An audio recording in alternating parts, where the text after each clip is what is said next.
They lived next door, smiled at your kids, barbecued in the backyard, but for decades, they weren't just neighbors.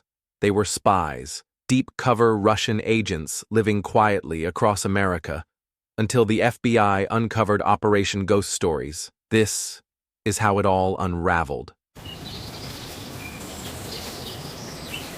It looked like the perfect American life. A white picket fence, 2 kids, a barbecue on Sundays, in Montclair, New Jersey. The Murphy family blended in. They were friendly, quiet, and always paid their bills on time. But behind the smiles, behind the school meetings and the grocery trips, were secrets decades in the making. Because Richard and Cynthia Murphy weren't who they said they were. They were trained by Russian intelligence, planted deep inside American suburbs, and for over 10 years, no one had a clue. This is not fiction. This is Operation Ghost Stories. And it starts with a knock at the door. The Murphys were just one part of something much bigger. Across America, from Boston to Seattle, ordinary people were living double lives. They mowed their lawns, they hosted birthday parties, they blended into PTA meetings. But behind those smiling faces were identities created in secret KGB offices decades ago. These weren't your average spies. They were illegals, trained to embed themselves so deeply into Western life, they would never be suspected.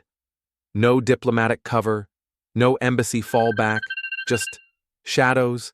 They gathered political intel, built contacts, and reported back using encrypted messages, radio bursts, and invisible ink. While their neighbors lived normal lives, they lived a lie. Strangers among us. The FBI had no idea how many there were or what they really wanted, but they were watching. The idea was simple. The execution? Decades in the making. Back in the final days of the Cold War, Soviet intelligence faced a problem. Embassies were bugged. Diplomats were watched. So they turned to a darker playbook, one buried deep in KGB doctrine: illegals. Agents with no official ties to Russia, given fake names, false birth certificates, entire life stories, trained for years in language, culture, even mannerisms, until they could pass as American in every way. Their mission? Infiltrate American life. Get close to policymakers. Influence without detection. They were ghosts, by design. Moscow created legends for them, childhoods that never happened, degrees from schools they never attended. Then they vanished into the West. For years, they were silent. But by the early 2000s, their voices began to echo back through encrypted signals, and Washington was finally listening. It started with a whisper. In the early 2000s, a handful of FBI agents stumbled across patterns: unusual travel, odd wire transfers, neighbors who never really answered questions. Something didn't add up. The FBI opened a covert file: Ghost Stories.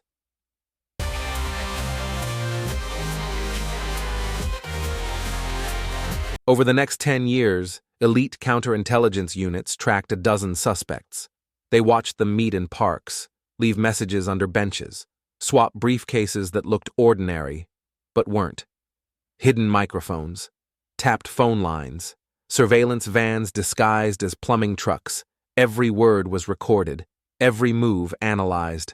The goal wasn't just arrest, it was confirmation. Who were they reporting to? What were they after? Slowly, the puzzle took shape, and the ghosts began to breathe. June 27, 2010. At precisely 9 p.m., across 5 U.S. cities, it began. FBI teams moved in, quietly, surgically. In New Jersey, the Murphys were arrested at their home. In Boston, New York, and Arlington, others were taken in. 10 suspects, years of lies, gone in one night. The operation stunned the world. These weren't low-level operatives. They were deep-cover agents, some embedded for decades. The media called them the suburban spies. Russia called them heroes. But to American intelligence, they were just the beginning. Files were uncovered, equipment seized, and then the U.S. made a bold decision, a spy swap, straight out of the Cold War. In Vienna, on an airport tarmac, the ghosts were traded for 4 Western agents imprisoned in Russia. Just like that, they disappeared.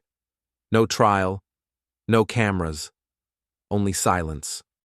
When the planes took off from Vienna, the case was officially closed. But behind closed doors, the questions had just begun. Who were these people, really? What secrets had they uncovered? And most haunting of all, were they the only ones? Russia declared them patriots. The U.S. called them criminals. But for the intelligence world, they were something far more dangerous. Proof that the Cold War never truly ended. The FBI had caught 10, but the files hinted at more. Unnamed operatives, embedded assets still active, people living normal lives. In your city, your street, maybe even your building. Operation Ghost Stories may be over. But the game, it never really ends. Here we have reached the conclusion of today's video. Comment with your opinion and suggest for future videos. Don't forget to subscribe to the channel.